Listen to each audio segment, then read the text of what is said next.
how to stay positive when you think that your manifestations aren't working and nothing's happening.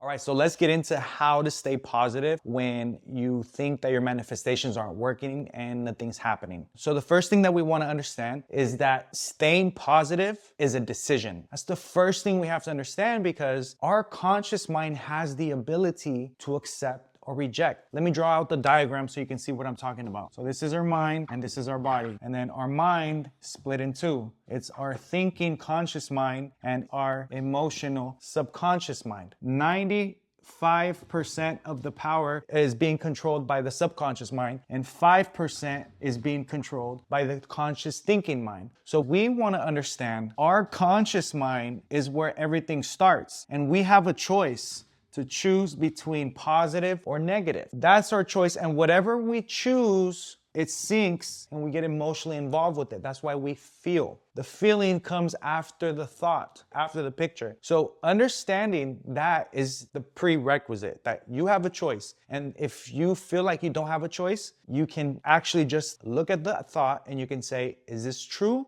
or is it not true? Well, you don't know for a fact because it hasn't happened yet. So you have the ability to choose any situation in your imagination. So you want to choose what you would rather have. So in this case, staying positive is a decision because our conscious mind has the ability to accept and reject. And that's our power. That's our free will. The second thing we want to understand is accepting on a conscious level. We are giving it to the subconscious, and the subconscious creates it, and it works in harmony with the universe. So whatever is inside of our emotional subconscious mind, it's working in harmony with the universe, and the universe works in harmony with the subconscious to create the result. So we have to be very, very picky, and we have to become very aware of which ideas we are holding in our subconscious mind, because that is what's manifesting our physical results. And when you understand that, okay, if I just paint the picture of what I want and I repeat it over and over, I plant it every single day and I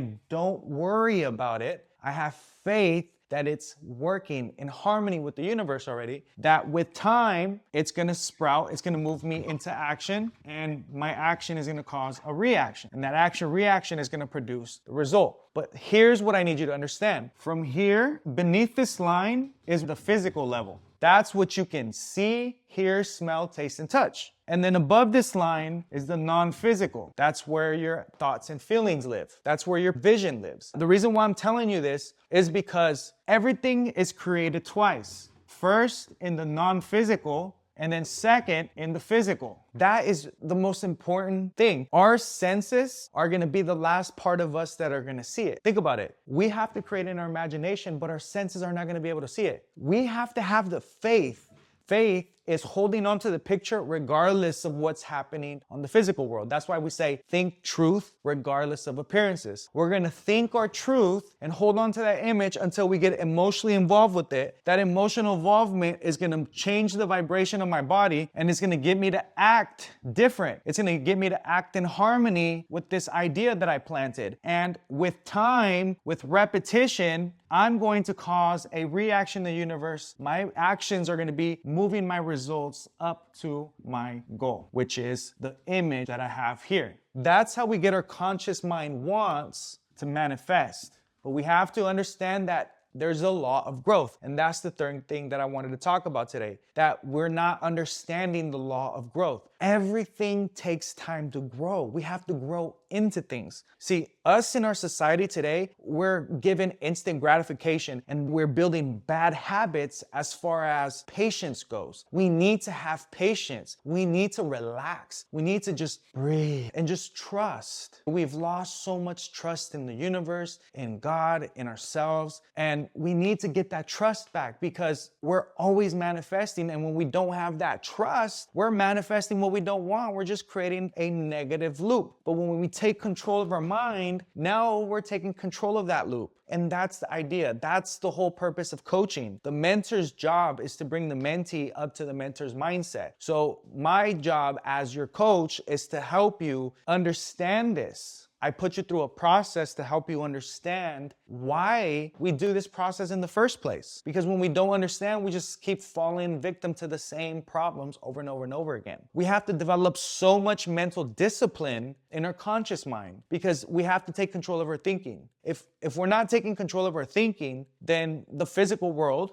what we created in the past, is going to recreate the picture in our conscious mind, and we're not going to get what we want. Remember how the saying goes, you become what you think about most of the time. Most of the time is the key point. What you hold on into your conscious mind, what you accept over and over and over, that's what you plant into your subconscious. Remember, you're a spiritual farmer. We're spiritual farmers planting spiritual seeds. What fruit do you want to see in your physical world? That's what you have to think about when you start planting those seeds. If you're telling yourself, oh, I suck, or I'm not good enough, I'll never be good enough, those are seeds you're planting. Do you want to have situations in your future where you're like, man, I'm not good enough? Or do you want to say, you know what, I'm done talking to myself like that. I'm going to start being more strategic on how I talk to myself. I am only going to plant what I want in my subconscious mind. That's why I'm only going to think about what I truly want. And I don't care what my physical results say. I understand my senses are going to be the last part of me to see it. I don't care about that. All I care about is planting that spiritual seed in my subconscious and then taking action on the inspiration that I attract as a result of planting that spiritual seed. So we have to keep that into consideration when we're thinking about staying positive through this process.